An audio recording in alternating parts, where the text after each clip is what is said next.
Let us explore creepy meditational experiences, their causes. Whoops, wrong button. Their causes and their solutions.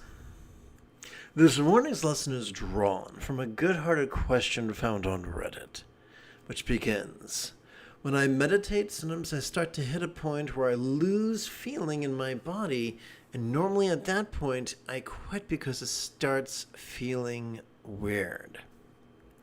Has anyone hit that point? If I keep going, what happens?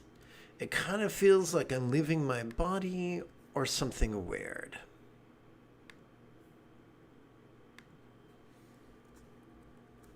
I like the moments before that, where I'm just at peace. But once I start feeling bodily changes from doing the meditation, I kind of am like, yeah, that's far enough. Anyone know what's happening in the body when you get to that point? I sometimes start to feel like I'm slowly spinning or rising into the air. I can't say I love the feelings, though. Any advice? Yes, there's plenty of advice. Let's begin with some broad brushstrokes. Most confusion surrounding meditation can be answered when we view meditation through the lens of neuroscience. And I must preface this in one way. About 100 years before the advent of the Buddha, it is said that Lao Tzu composed the 81 poems of the Tao Te Ching. A careful study of that text will reveal patterns that not only does the author delineate which attributes are yang and which are yin, but he earnestly implores his reader to always choose yin. Fast forward 100 years or so, and we have the Buddha, who was known as Gautama. Now, Gautama had a wicked cousin named Devadatta, at least according to lore. And Devadatta felt it was a splendid idea to be rigid, fearful, superstitious, controlling, elitist, cryptic, competitive, and cruel. Let's place the emphasis on rigidity and controlling. By contrast, the Buddha felt it was a great idea to be flexible, loving, rational, laid back, egalitarian, lucid, cooperative, and kind. And by way of contrast, let's emphasize flexible and laid back.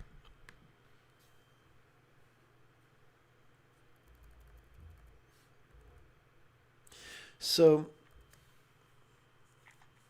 when people instruct us, directly or indirectly, to actively concentrate and to actively analyze, they are asking us to rely upon very specific structures in our brain, such as the medial prefrontal cortex or the dorsolateral prefrontal cortex. Please bear in mind that the artist was painting with broad brushstrokes. Anyway, when we use the prefrontal cortex for things it has not evolved to do, what happens is, according to functional magnetic resonance imaging studies, our amygdala lights up. Our amygdala, the seat of aggression and anxiety, located in the metaphoric dungeon of our limbic system. This will create all sorts of creepy things.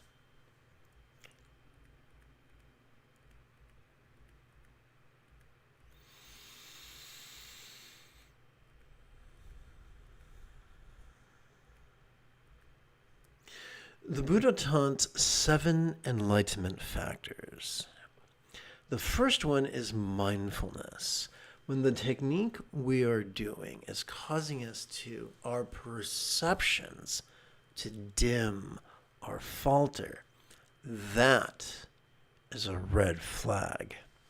When the techniques we are using are diminishing our joy, that is a red flag.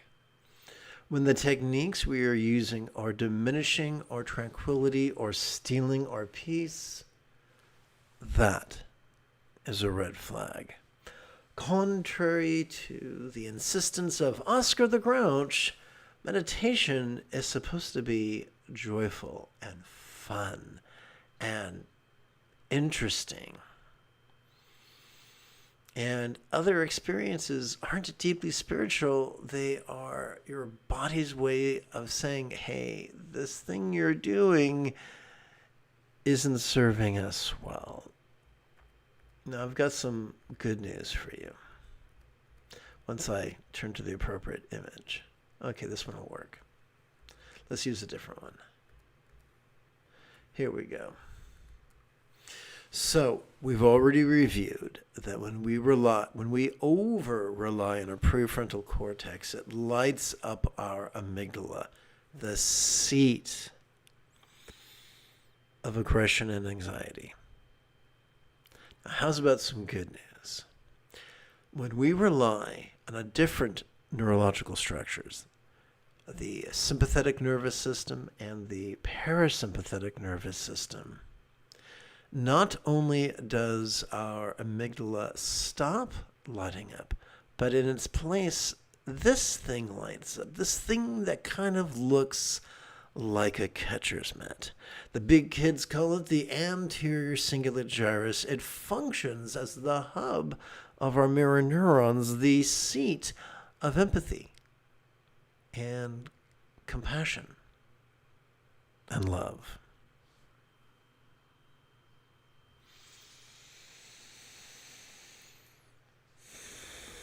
Let's take a deeper dive.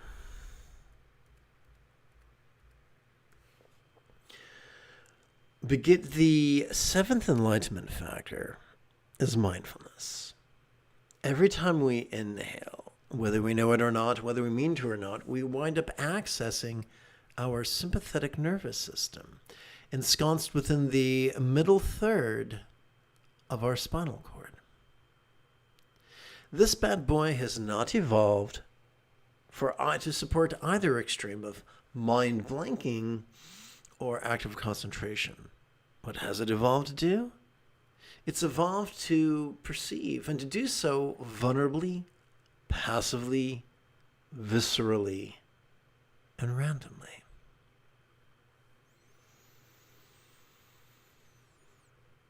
As such, every time we breathe in, whether we know it or not, whether we intend to or not, we are wired to notice all manner of things.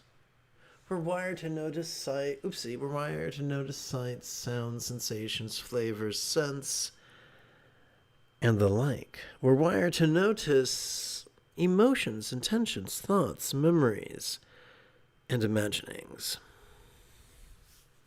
This can seem overwhelming. Which, of course, brings us to the eighth fold of the Buddha's Eightfold Path, meditation. Every time we exhale, whether we know it or not, we are wired to automatically access our parasympathetic nervous system, ensconced within the lower third and upper third of that same spinal cord. This bad boy has evolved to support both physical relaxation as well as mental release, which is pretty cool. They work as a team, don't they? But if you're clever, you'll ask, well, if I'm already wired to perceive and release in harmony with each inhalation and exhalation, then why sit on the floor in an exercise of boredom? Simple. Due to a quirk of evolution, the complexity of our brain resembles a Rube Goldberg contrivance. This bad boy is as klutzy as our friend Urkel. Fortunately, like Urkel, our brain is not malicious. It has a heart of gold. So here's how it works. If we invite our brain to silently and mentally recite the demonstrative pronoun this during each inhalation, we will find that our brain is now cooperating with our sympathetic nervous system. If during our exhalation we invite our brain to silently and mentally recite the one-syllable verb ease, we'll find that our brain is now cooperating with our parasympathetic nervous system. And so through the simple use of the silent, mental, and passive recitation of monosyllabic words, we can have a heightened experience of the perception and release, also known as mindfulness and meditation. Now, if you're terribly clever, you might ask, what about the other 6 folds of the Buddha's Eightfold Path? Well, here's the funny thing. The more we practice mindfulness and meditation, the more we experience the 50% of the Eightfold Path, which is loving kindness. Remember, we talked about the part of the brain that lights up that looks like a catcher's mitt? This is why the greatest Dzogchen Lamas of Tibet have insisted that the highest love is spontaneous and uncontrived. And this is accessed purely as a fringe benefit of mindfulness and meditation. So much so that the more that our choices, utterances, and deeds flow from the effortless effort of love's centered spontaneity, the more blissful our lives become. The more blissful our circumstances become, the more blissful our relationships become. This leads, but what about the first fold of the Eightfold Path, right view? Every time we breathe in, we notice things, and we notice the inevitability of change, whether we want to or not. We cannot help but see sights changing, sounds changing, sensations changing, flavors changing, scents changing, and the like. We cannot help but notice the malleable, ever-changing, evanescent nature of our emotions, intentions, thoughts, memories, imaginings. And so this perception of change does not require a PhD. If we set aside 5 minutes every 12 hours to train, that is a very good start. If we do this every 12 hours, by the second week, we may be ready to bump that up to 10 minutes. By the third week, we may feel like bumping that up to 15 minutes. Gradually, step by step, by the conclusion of the 15th week, you can become so comfortable with meditation that you can comfortably sit for a 15-minute lesson and a 16-minute group practice, even online. I do look forward to practicing this with you, putting it into practice. After approximately 30 seconds of housekeeping. This is Lama Jigme Gyatso of the Buddha Joy Meditation School.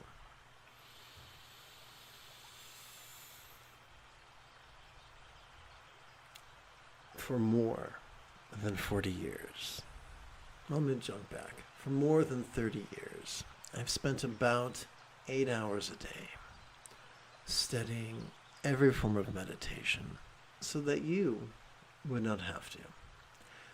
Welcome, my friends, to Meditate Like a Jedi, which is made possible due to the generosity of viewers just like you.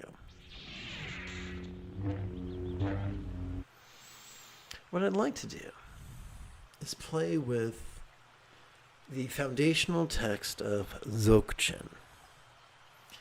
The Oscar the Grouches of the world don't like what it teaches because it contradicts the teachings of being that support being rigid, fearful, controlling, elitist, cryptic, competitive, and cruel.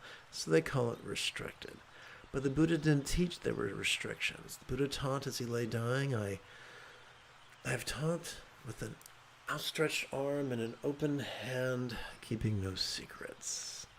So together, let us chant the first verse of the spaciousness of Vajrasattva, also known as Dorje Sampa Namkache, composed by Prahe Vajra or Gaurab, also known as Gaurab Dorje.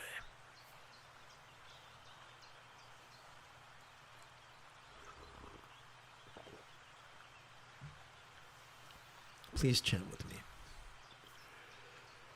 Listen, O virtuous one, I will show you the truth of your being. You are and always have been like Vajrasattva. Now, I think it would be a little bit better if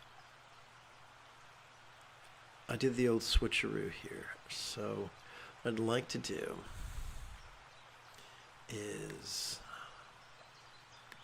delete this 1, 2, and adjust this right here. Here's what I'll do.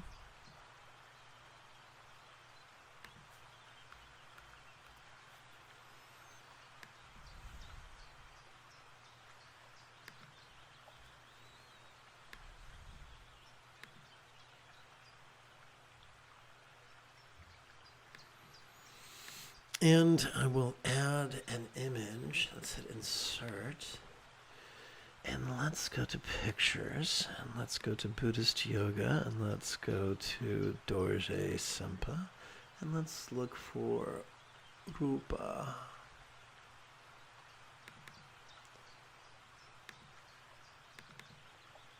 There we go. And let's hit this image.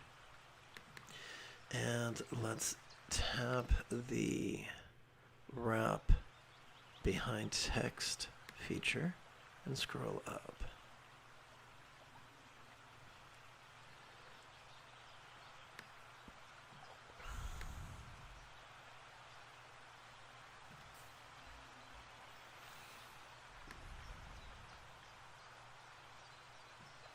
So let's see how that works. Well, there's some overlap going on, but I think that's easily remedied.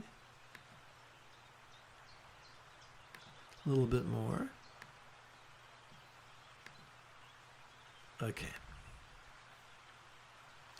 You are and always have been like Vajrasattva, the infinite conscious living presence.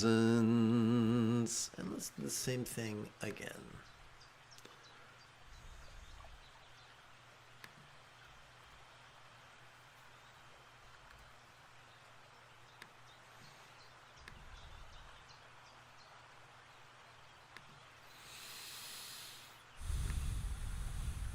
Let's add insert, or tap insert, tap pictures, and this time hit Kuntu Zongpo, which sounds deliciously filthy.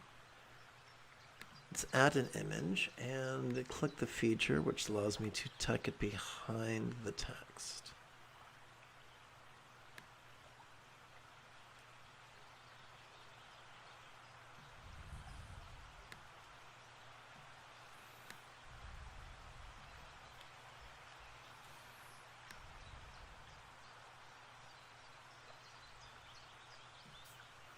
Well, it looks like we have a debacle occurring. Let me see if I can't fix that.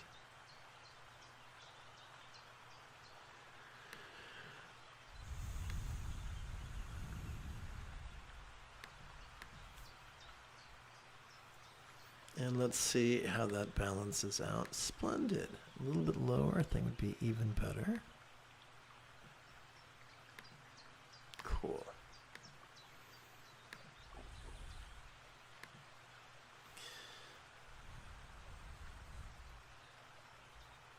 Listen, O virtuous one, I will show you the truth of your being.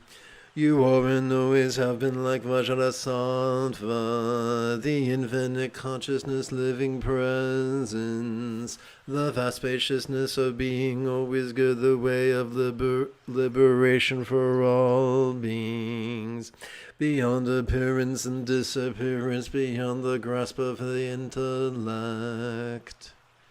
All right, that's a lot of stuff to think about. So what I'd like to do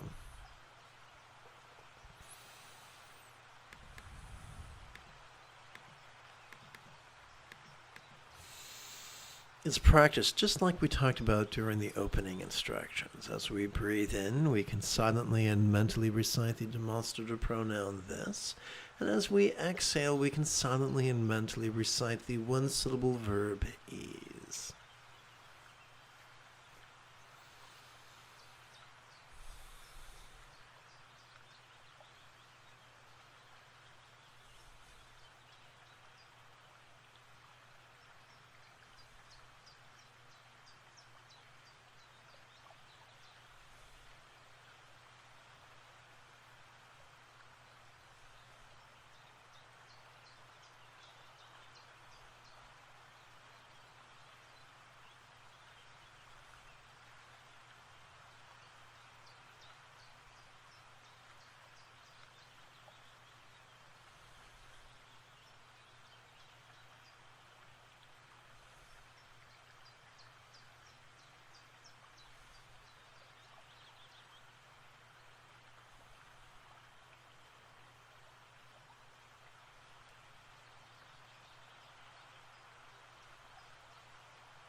I think it could be fun if we shifted to a different practice text.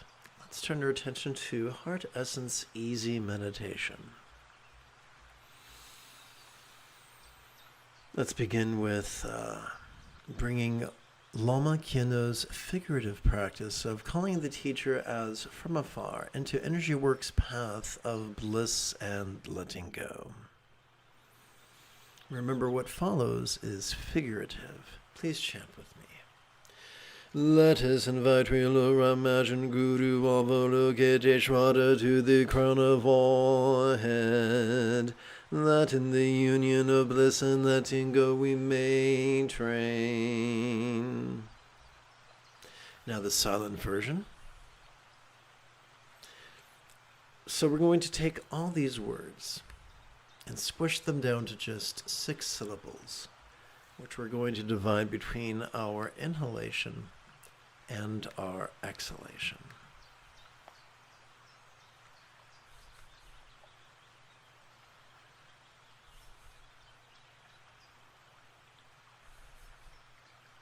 So this represents us, the meditator, and this represents a bit of the old energy work.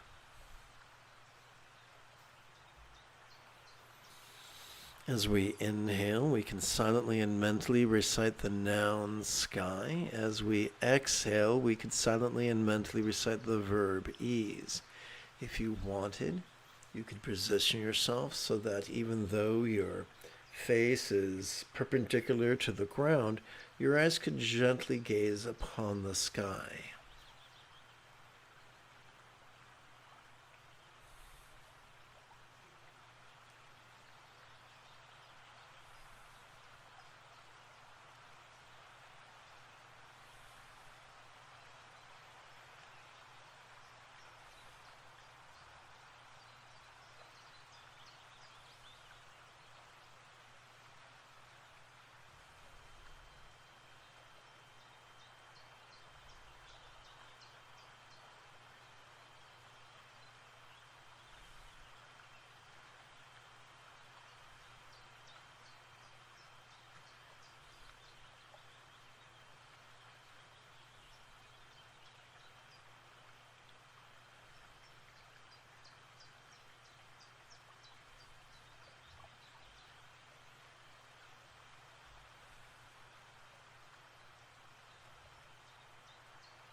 Or you could simply replace the noun sky with the demonstrative pronoun this.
together as a team.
Let us bring the four bases of mindfulness into wisdom's figurative practice of the rainbow body. Together, rather than indulge or controlling tendencies with the follies of active visualization, emotion, magic, and belief.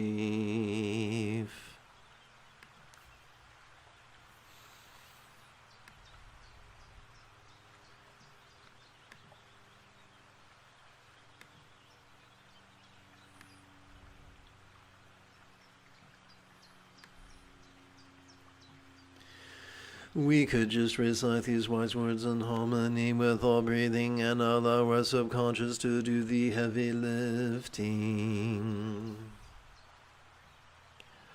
Let us sidestep the rigidity that confuses metaphors for statements literal, and relax into the flexibility that savors the chance explaining metaphors as similes.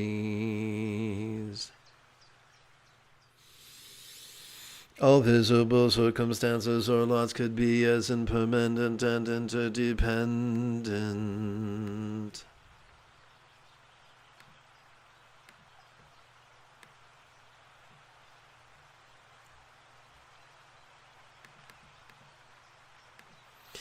As if they could blissfully melt into rainbow light that could delightfully absorb into this body or form. Notice how the verb melt functions as a metaphor of impermanence and the verb absorb functions as a metaphor of interdependence. Notice how we've replaced the hard verb is with a softer verb could be. Now we're going to take all these words and squish them down into just 6 syllables that we're going to divide between our inhalation and our exhalation.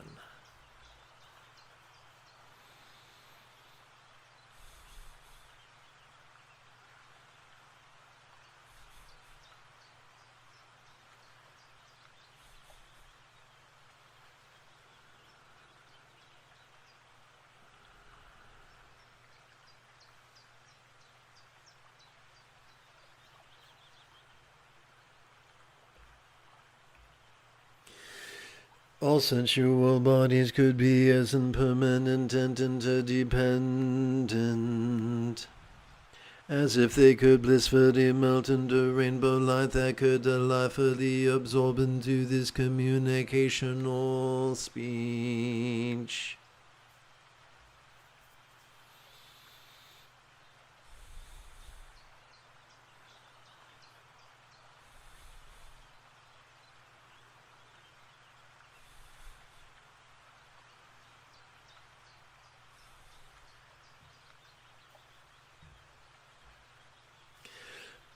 All resounding interpersonal speech could be as impermanent and interdependent as if it could blissfully melt into rainbow light that could delightfully absorb into this mind.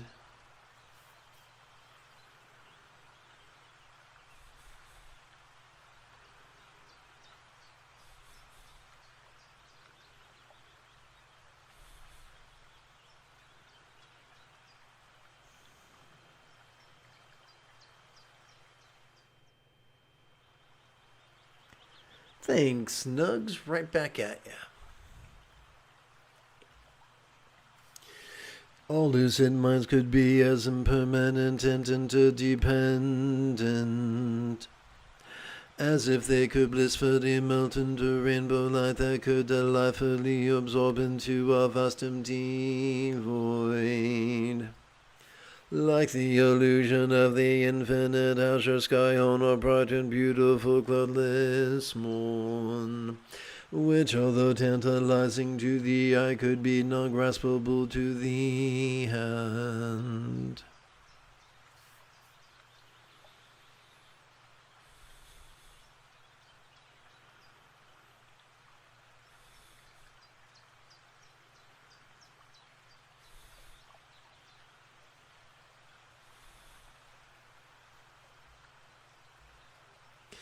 Now let us bring whatever we spontaneously notice into the path of awareness and release.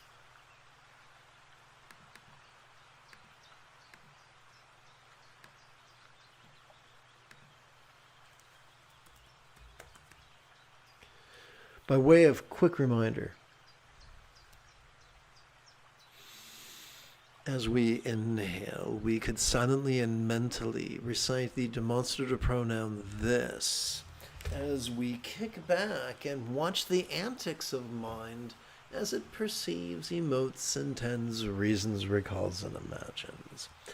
As we exhale, we could silently and mentally recite the one-syllable verb ease as we cannot help but relax into mind's non-graspable nature. Good.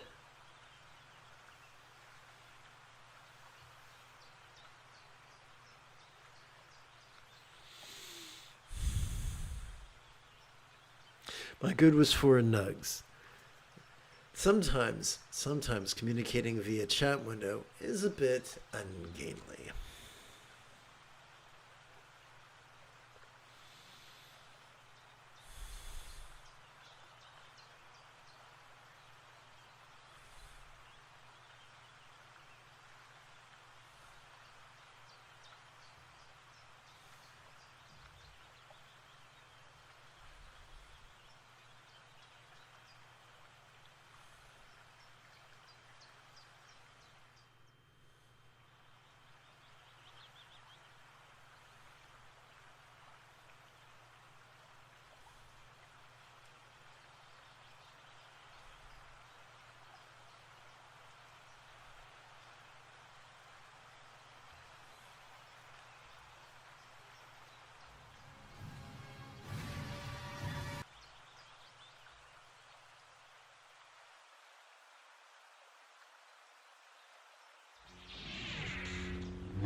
Now let us bring Lama Naljor figurative practice of Guru Yoga into Energy Work's path of bliss and letting go.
Together, let us invite real or imagined Lama Kuntu Zangpo to blend with our heart mind.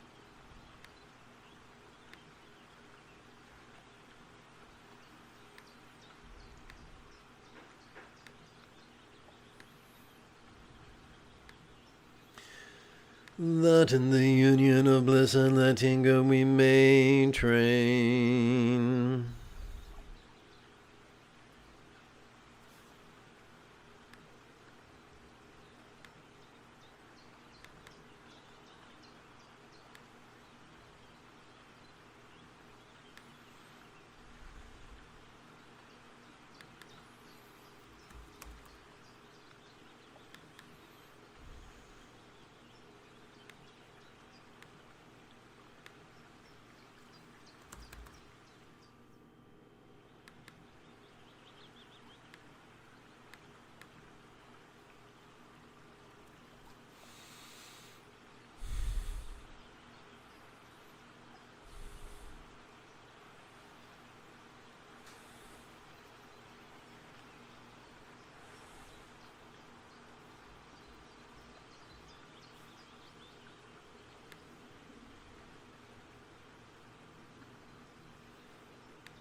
And again, let us bring whatever we spontaneously notice into the path of awareness and release.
Let us bring the 4 bases of mindfulness into the practice of love and release.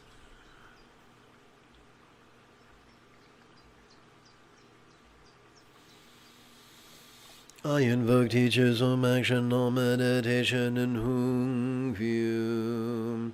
Let the Benza Tantra Guru teaches Pema enlightenment and siddhi abilities who may be mastered by all. May all clear minds of all beings know be as peacefully enlightened as the mind of a real or imagined Buddha symbolized by a tikle, one syllable seed or bija mantra.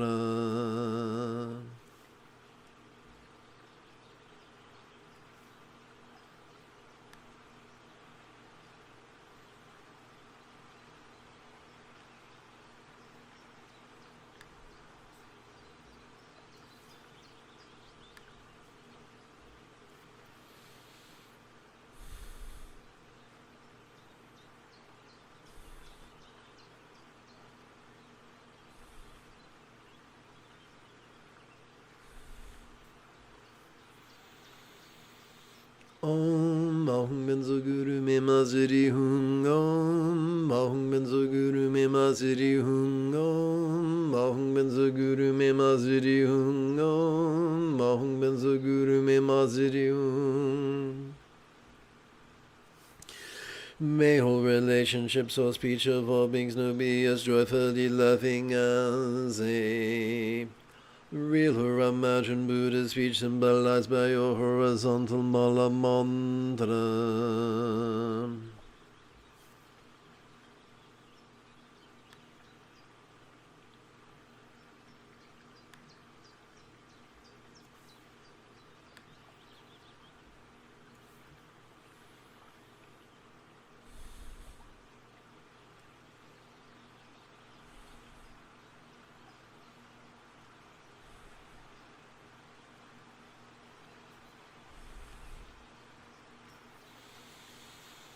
Om Mahung Benzo Guru Me Maziri Hung Om Mahung Benzo Guru Me Maziri Hung Om Mahung Benzo Guru Me Maziri Hung Om Mahung Benzo Guru Me Maziri Hung.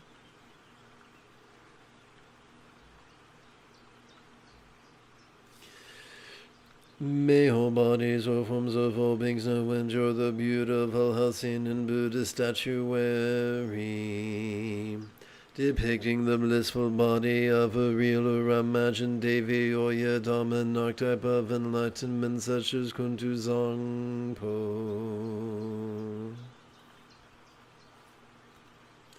Let's try something here.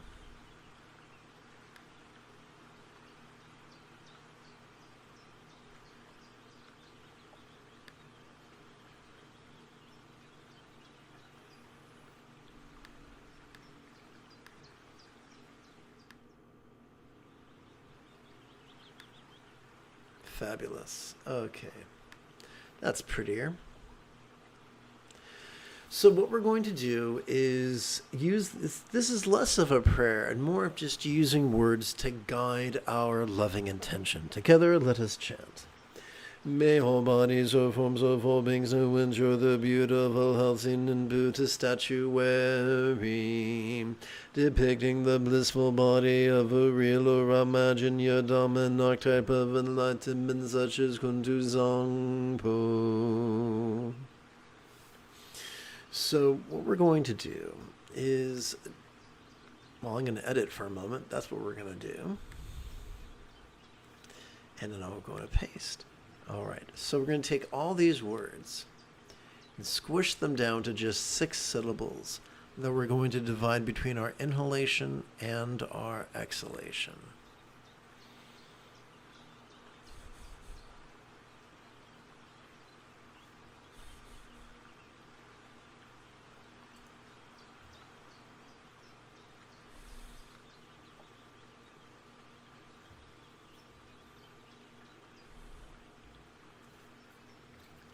We're going to do silently, mentally, and passively recite these same 6 syllables during our inhalation. During our exhalation, we're going to physically relax as best we can while chanting this 12-syllable mantra 4 times per breath. Now, if this is your first time, please give yourself permission to have a learning curve.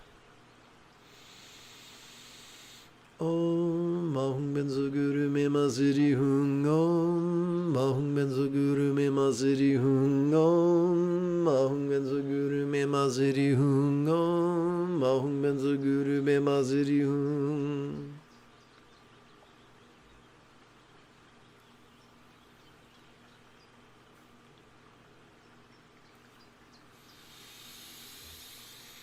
All circumstances or lots of all beings know how. Let's try this again. May all circumstances or lots of all beings know how the good fortune or boon, as a Buddha's real or imagined paradise, pure land or vanity.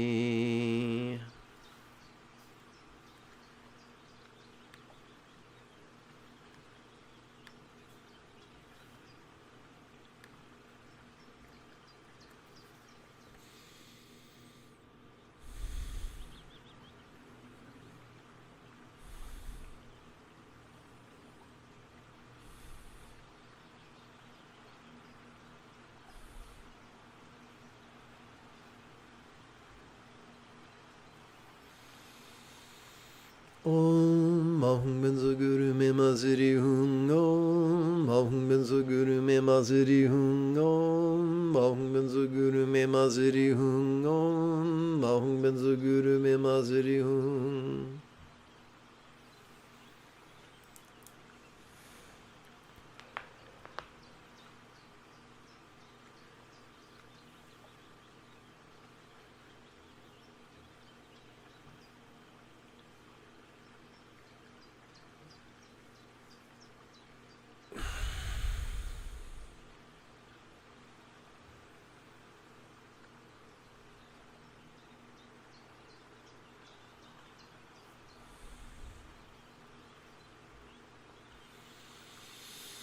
Let us bring whatever we spontaneously notice into the path of awareness and release.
In all compassion, may we long to free all beings from the toxic tyranny of hating, craving, and clinging, metaphorically known as the three mental poisons.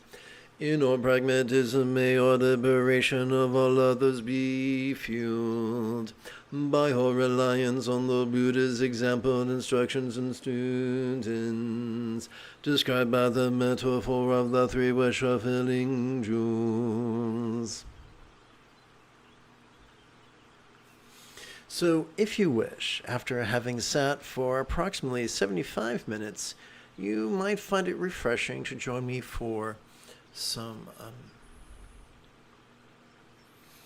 about 16 or so Buddha bows. This is completely optional.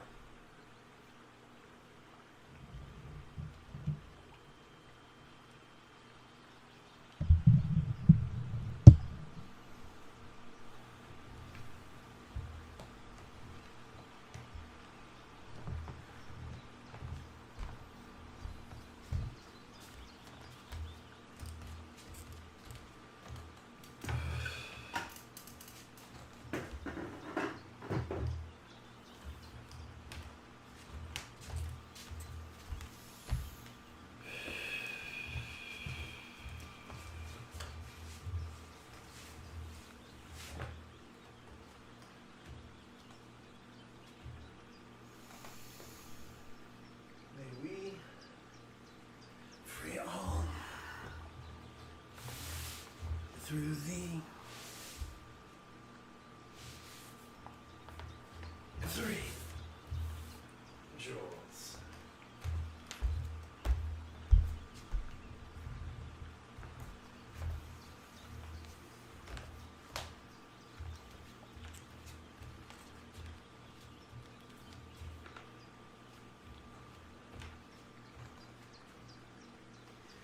May we free all through the three jewels. May we free all through the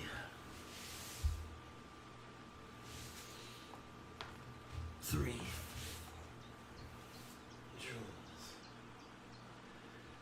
May we free all through the three jewels. May we free all through the three jewels. May we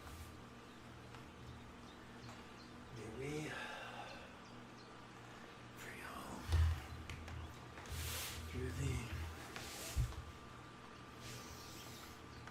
three jewels. May we free all through the three jewels. May we free all through the three jewels. May we free all through the three jewels. May we free all through the three jewels. May we free all through the three jewels. May we free all through the three jewels. May we free all the 3 jewels. May we trail through the 3 jewels. May we trail through the 3 jewels.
Let us seal this morning's practice by chanting love and letting go's wishes for universal enlightenment and well-being.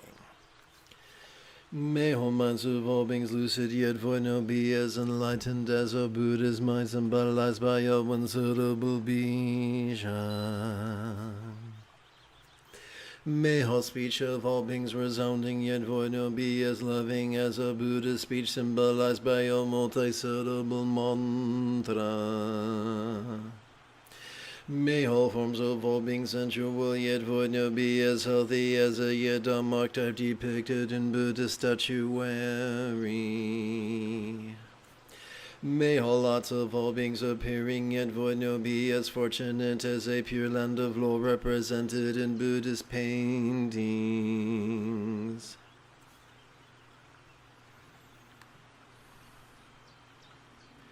If you feel that I have earned it, you could give this live stream a thumbs up. You could even help support this channel. In approximately 10 2/3 hours, 10 1/3 hours, I would very much like to return to today's evening meditation class and group practice. And if you are as geeky as me, may the Force be with you always.